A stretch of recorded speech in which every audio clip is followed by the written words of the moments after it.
I'm bringing you 4 must-draft running backs with legendary upside. First player is going to be Bijan Robinson, who is absolutely himothy. You need to be drafting some Bijan Robinson in 2024 fantasy football. Listen, I understand that Bijan Robinson burned you last season. Bijan Robinson was being drafted somewhere around pick 5 to pick 8 and only finished as the RB17 on a points per game basis last year, finishing with 14.5 fantasy points per game. Now, drafting a running back that early and him essentially busting and not producing on a top 3 points per game level at the running back position definitely hurts you and definitely burned you. So I understand being a little bit hesitant heading into 2024 with Bijan Robinson, especially when he's being drafted right in the same range as a guy like Breece Hall, who performed really well last year, and a guy like CMC. Bijan Robinson, to me, the major issue that happened last year was Arthur Smith was the whole entire issue for Bijan Robinson, only having 214 rushing attempts, 976 yards, 4.6 yards per carry, and only 4 total touchdowns. We look into this year with Raheem Morris as the head coach. You have better quarterback play with Kirk Cousins and Michael Penix,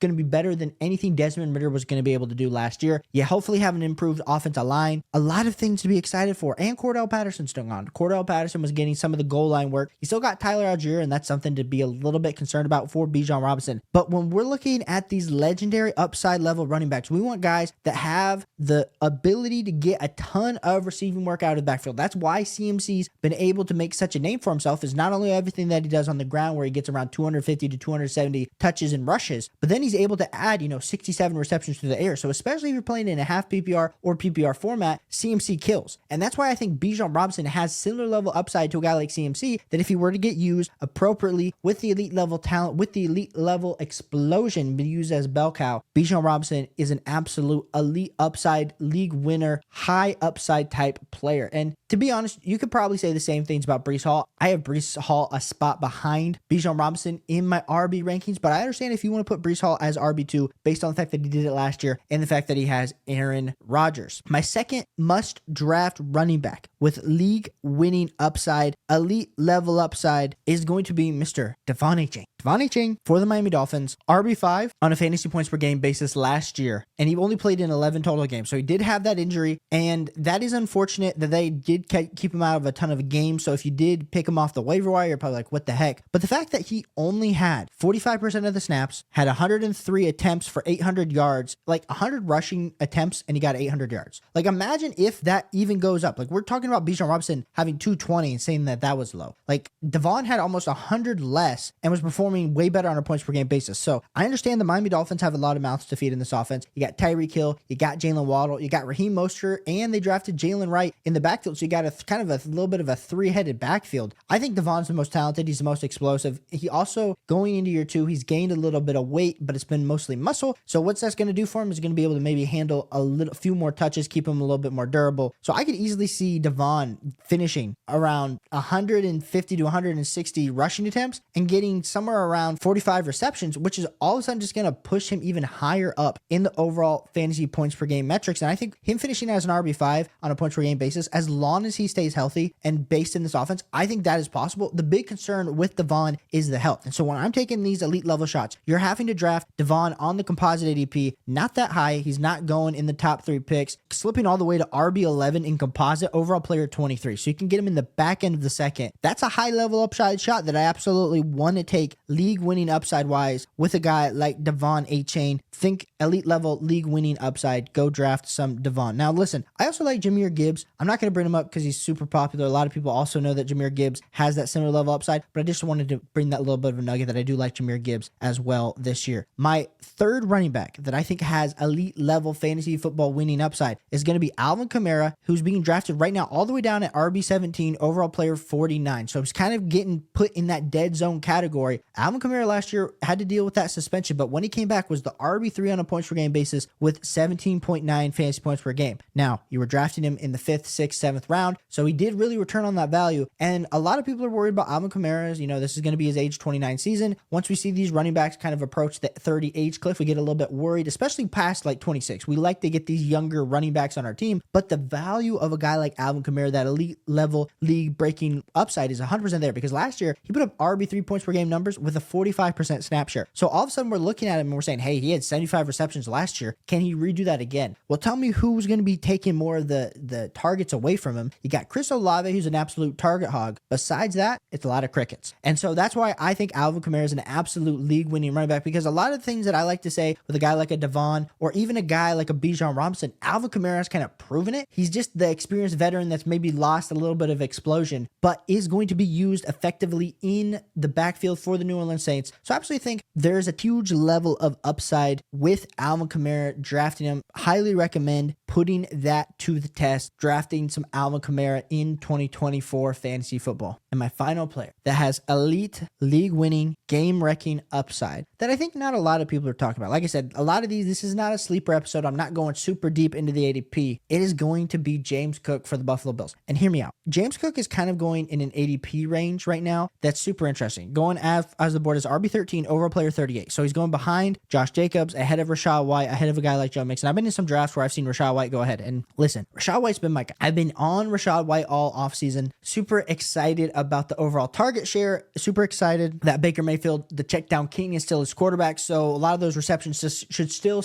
remain the same for Rachaad White, just maybe not similar because Dave Canales isn't in the offense anymore. Now, when I did my projections for this Buffalo Bills offense, I think I realized there's two sure things in this offense: Dalton Kincaid and James Cook. Of course, Josh Allen's a for sure thing, but James Cook is going to be getting a ton of touches, and him being drafted as RB13 right now feels it's an interesting projection considering the fact that last year he was RB19 on a points per game basis with only 13.7. So he was a back end RB2. And so you're going to say, well, I have to kind of draft him as a high end RB2 this year, Caleb. Why are you feeling pretty excited for James Cook? Like I said, last year, he's never going to be the full goal line back. So the fact that last year he had only 2 rushing touchdowns probably doesn't scream, hey, this is super efficient. He only had 2 rushing touchdowns and 4 receiving touchdowns. So he only scored 6 total touchdowns on the season. Imagine if he were to double that rushing touchdown number just for a second. He goes from 2 to 4. Or what if he goes to 6? That seems like a lot, but we've seen a guy similar to him, like in a DeAndre Swift, be able to achieve 6 total touchdowns last year for the Philadelphia. If for some reason James Cook were to get 6 touchdowns on the ground, and let's just say maybe his receiving touchdowns go down 1, so it's 9. He gets like 9 total touchdowns. We could be talking about James Cook on a points per game basis, like jumping up into the back end, like as a low end RB1. Now, hypothetically, let's say the touchdown upside goes even higher. James Cook is,